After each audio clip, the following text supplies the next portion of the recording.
Kedatangan tamu jauh yang katanya mau nginep di rumah viral. Sebelumnya, assalamualaikum mbak. Temenin kegiatanku pagi ini diawali dengan nyapu halaman. Karena hari ini aku bakal kedatangan tamu dari jauh yang rencana mau nginep ke rumahku. Jadi aku pastiin halaman kinclong, rumah bersih dan juga wangi. Karena aku sendiri kalau berkunjung ke rumah orang dan berantakan, rasanya kurang nyaman. Jadi aku buat tamuku senyaman mungkin tinggal di sini. Nah, adakah yang tahu fungsi bambu dan juga pasir ini buat ngapain? Ayo tebak di kolom komentar ya. Nah, tiba-tiba aku udah selesai nyapu halaman. Di sini aku mau lanjut beresin kamar aku karena nanti tamuku mau tidur bareng aku. Supaya pas nanti dia sampai sini tinggal rebahan aja. Bener guys, alhamdulillah kalau rumah tinggi itu nggak perlu pakai AC, tapi udaranya udah sejuk. Aku tuh cuman pakai kipas angin, tapi kalau siang aja kadang masih kedinginan. Memang ada min plusnya kalau rumah tinggi itu mahal di biaya, tapi nyaman ditempatin. Oke, karena spraynya udah ganti dan rapi, aku mau lanjut bersihkan di bagian sudut rumah yang lain biar nanti tamuku tambah nyaman kalau semua ruangan di rumahku itu bersih. Dan alhamdulillah aku tuh bisa sedikit renovasi kamar ini dari hasil ngonten, dari mulai pasang granit, beli spray baru, dan juga tikar lantai. Masya Allah, aku kadang masih nggak nyangka ternyata dari ngonten aku udah bisa nurutin apa yang selama ini aku impikan. Mungkin bagi orang lain ini tuh biasa, tapi bagiku Masya Allah banget, karena kalau ini bukan hasil dari ngonten mungkin kamarku belum bisa granit. Maka buat kalian yang masih semangat memperjuangkan monetisasi konten atau sedang memperjuangkan mendapat endorse dan kerjasama, yakin deh guys, selagi ada niat, usaha dan doa pasti ada hasil. Karena aku bisa berada di titik sekarang ini tuh ya melewati banyak banget proses. Nah, alhamdulillah di sini kamarku tuh udah rapi, tinggal kurang wanginya aja. Untung aja aku tuh punya pewangi ruangan dari The Pro. Di sini tuh ada 3 varian, yaitu Vanilla Bliss, ada juga Pure Breeze, dan varian Ocean Mist. Untuk ruangan kamar ini aku pakai varian vanilla karena wanginya tuh soft kayak wangi di lobby kamar hotel. Beneran wanginya Masya Allah. Yakin deh kalau kamar bersih, rapi, wangi, pasti tamuku bakal betah. Nah, untuk ruang tamu aku mau pakai yang harumnya tuh seger, yaitu varian Pure Breeze karena wanginya yang nggak bikin enek. Akhirnya rumah udah rapi dan wangi kayak di hotel-hotel. Yang penasaran dan mau samaan produknya, cek keranjang kuning ya.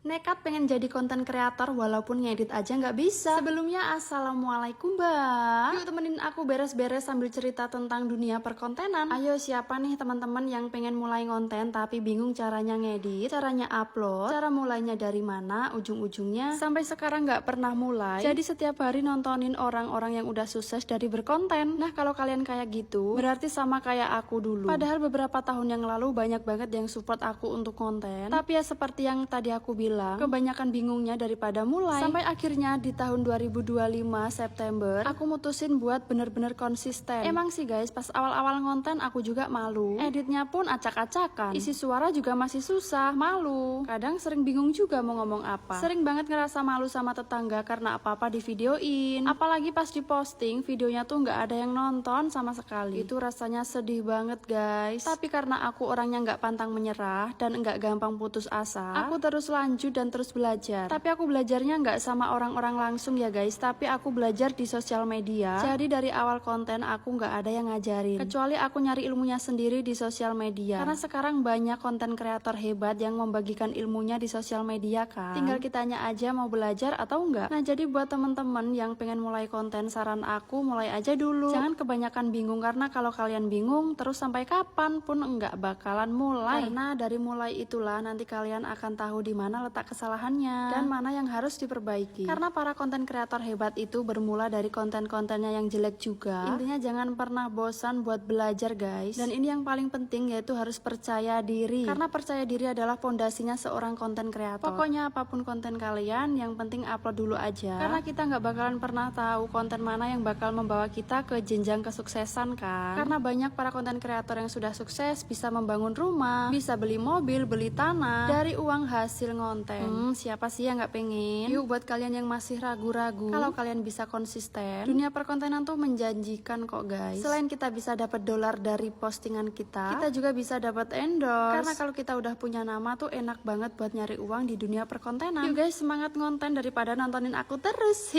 Terima kasih. main ke kebun semangka Mas dan juga Mbak Ipar. Sebelumnya assalamualaikum Mbak. Nah karena pagi ini aku tuh gabut dan kebetulan Mamas dan juga Mbak Iparku tuh mau ke kebun lihat semangka. Akhirnya aku ikut karena anakku juga pas masih tidur. Jadi aku tinggal di rumah sama Mbak Hutinya, sedangkan aku piknik ke kebun. Nah ini tuh perjalanan menuju kebun semangka mamasku ya guys. Di sini tuh termasuknya banyak petani yang nanam semangka. Nah untuk yang putih-putih tadi itu semangka yang di high grow. Gak kerasa ini aku udah sampai di kebun semangka mamasku. Kalau untuk semangka mamasku tuh nggak di higro ya guys. Ini tuh semangkanya emang baru tanam beberapa hari, belum lama, jadi masih kecil. Karena tadi malam tuh habis hujan, jadi kelihatan kan tanah dan juga jalan tuh sedikit becek. Oke lanjut kita ke lokasi kedua, kebun semangka mamasku. Nah mamasku tuh nanam 2 hektar kebun semangka ya guys. Untuk lokasi yang kedua tuh lumayan jauh, tempatnya tuh berdekatan dengan kali. Kalau ini semangkanya tuh udah mau masa penyerbukan, udah sekitar umur 30 hari. Untung aja ini tuh nggak panas banget, jadi di ladang tuh lebih kerasa asik dan juga lebih tenang. Untuk kali ini mamasku tuh nanam semangka lonjong, sedangkan pak suami nanam semangka bulat. Semua dicoba ya guys, mau semangka bulat atau semangka lonjong. Nanti kalau udah semua dicoba, kita bisa punya pilihan mau nanam semangka lonjong atau bulat. Karena kalau kata suamiku lebih enak perawatan semangka bulat, sedangkan kata mamasku lebih enak semangka lonjong. Semua tergantung kepercayaan masing-masing. Yang penting kalau aku mah tinggal support dan juga doain dari rumah. Setelah keliling lihat tanaman semangka, karena ngerasa udah mulai pegel, jadi aku mau duduk di gubuk aja deh. Sembari ngobrol di gubuk, kita tuh juga dibikinin kopi guys, jadi makin cocok sama suasananya.